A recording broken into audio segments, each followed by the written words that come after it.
Okay, so today was supposed to be my recording day. The kids had gone out and I had a bit of time to actually plan and write stuff down, and I was going to record a new course, or at least some of a new course. And then the renovations started next door. So the angle grinders and the hammers, and so I'm doing this. Oh, welcome to the Tips Boys show.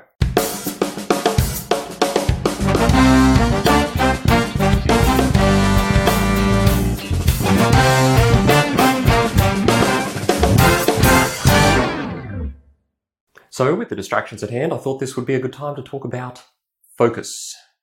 Focus. It is an important skill, being able to focus, to get things done. And I gotta tell you, we're pretty bad at it. Let me describe what happens to most people. You get up in the morning and you have this list of things you know you have to get to. And then you check your email, and then you chat with some people. And by the time you finish checking email and chatting with people, your agenda has been hijacked, and you are not doing what you intended to do, and then you don't get it done, and then it's still on your list for the next day. This is not because you're not doing things, you're just doing other things. And it's because you haven't focused. Now, maybe you legitimately got rid of that particular thing off your agenda and you replaced it with something that was more important or more urgent, and that's fine. Well done. Congratulations. You got it done, and you can just do the other thing another day. But how many times do you hear people say, I will absolutely get to that before lunch, and then they don't? We must do this today, and then it doesn't happen. If they really meant absolutely or must, then they would do it, right? No, not necessarily.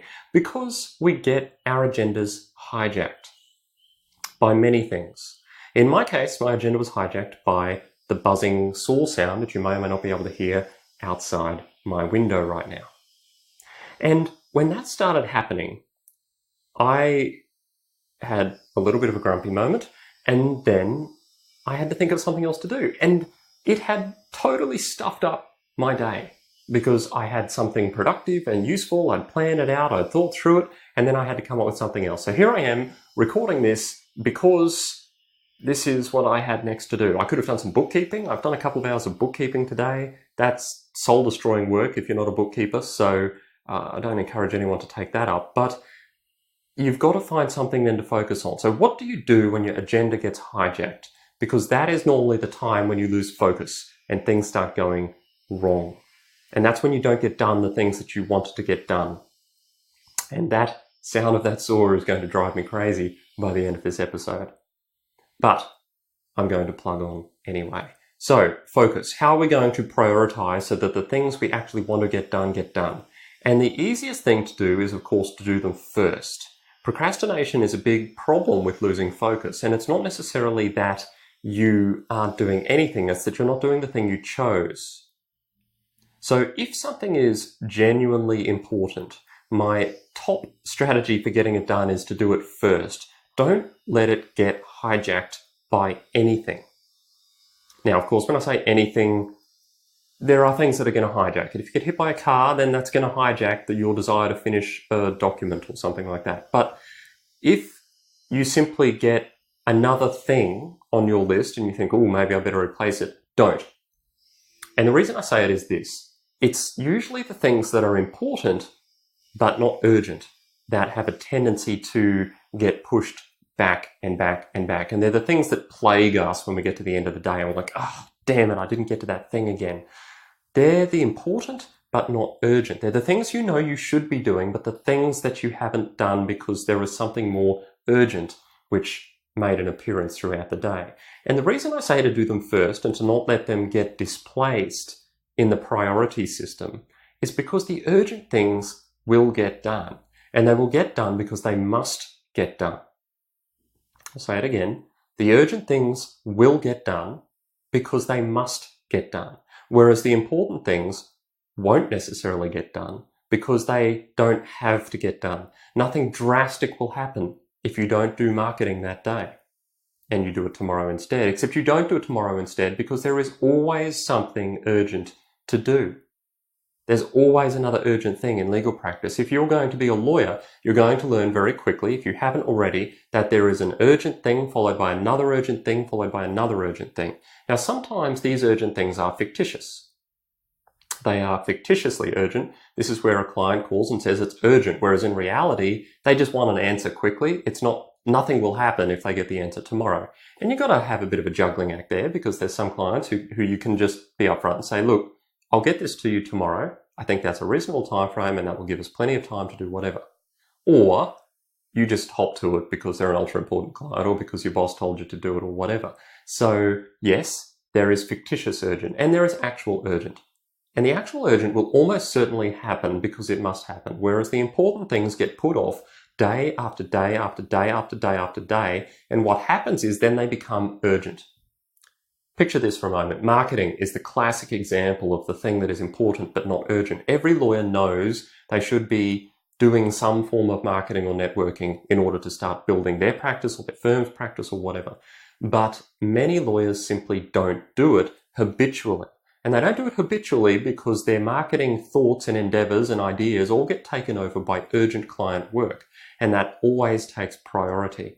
Now that's fine if it's for a day or even a week or even a couple of weeks. But if you let that happen for 6 months or 12 months, and then let's say you're in a small practice and the principal of your firm dies and you're next in line and you decide to buy the firm, but you've been doing no marketing for 12 months because there was always something more important or more urgent to do.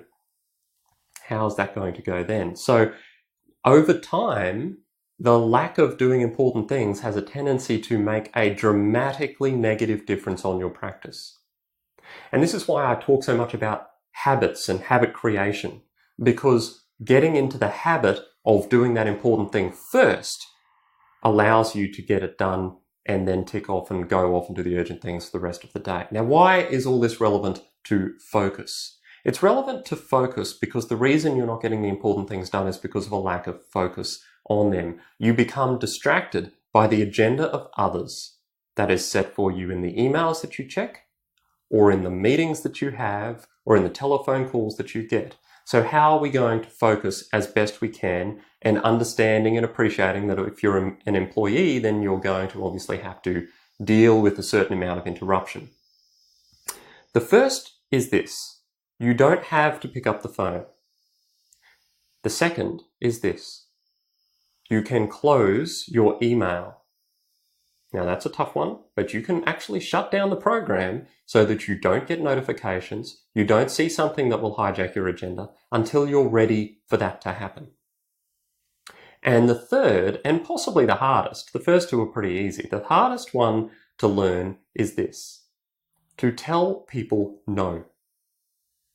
Now, I want to be careful here because I don't want you to become the kind of person who is insular and who is unavailable and who puts people off at every available opportunity because you're only interested in doing your own thing. That's not what we're talking about. And I don't want you to get in the habit of doing that because I think that causes other longer term problems and it makes you a bit of a jerk. So don't do that necessarily. But if you can learn to politely say no, including possibly to your boss, and some bosses will take this better than others, so be cautious. But if you can learn to say no effectively, then you will be able to focus much more. If your boss calls you in, let's say they buzz you on the telephone to say, hey, can you pop down to my office for a second? What do you normally do? You normally go, yeah, sure. And you go straight down. What if you said, I'm just finishing something up. Can I come down in 5 minutes? You're saying no, but then. And if they're fine with that, they're fine with that. If they want you to come down now, they will tell you. Then make no mistake about that. So you don't need to worry that that's going to offend anyone usually. But your state will be less interrupted if you don't spend 5 minutes taking yourself off task. Now, you've been interrupted already, let's face it. If you lose momentum because of the phone call itself, then that's fine. But you will lose even more momentum and you will grind to a halt if you have to go into a 5-minute meeting, which is probably a 15-minute meeting and telephone call or something like that. And then you will have another task and then your brain will have moved on. And to get back to the task you were working on is very, very difficult. And you need to rebuild that momentum. So learn to say no. That is my number one tip for focus. Say no to stuff. Say no to people. Do it politely. Do it in a way that ensures that they know you are coming back to see them, and ensure that you do it. And then you'll be able to focus on the matter at hand. Now, within this involves a certain amount of decision making, doesn't it? You're going to need to decide which things are legitimately more important, which things need to be done, which things you actually need to focus on. But if you can focus on one task until it's complete, you will be significantly more productive than the person who does one task spread over 3 hours. You pick up this, you start on it, then you get interrupted, you do something else, and then you get back to it, you start again, and then you start editing it, and then you can't remember what your edits were because you can't read your own handwriting, and then you come back to it later, and then someone's reading it and they edit it, and you can't remember what you meant to say. All the research you've just read goes out of your head. Whatever it was that was building this momentum in order to allow you to actually accomplish the goal, you lose so much of it, and people really don't have a good knack of focusing on their tasks until complete. Now, some people are brilliant at this. I know a number of lawyers who are extremely good. They will sit down, they will focus on a task, they will get it done. And they are prepared to say no to people. Others have a tendency to allow themselves to be interrupted all the time. And so there's this balancing act. So I don't want to get you away from being generous with your time. I don't want you to get away from being helpful to other people. But I do want you to learn how to focus, and I want you to learn how to say no effectively and properly. That is my number one tip. Other than that, don't have to answer the phone. Don't have to have your email open, because these are the things that hijack your agenda and disrupt your focus.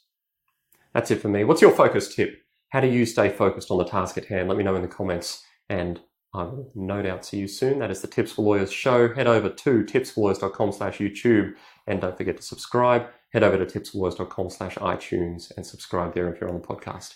That's all I had for now, and I'll see you next time.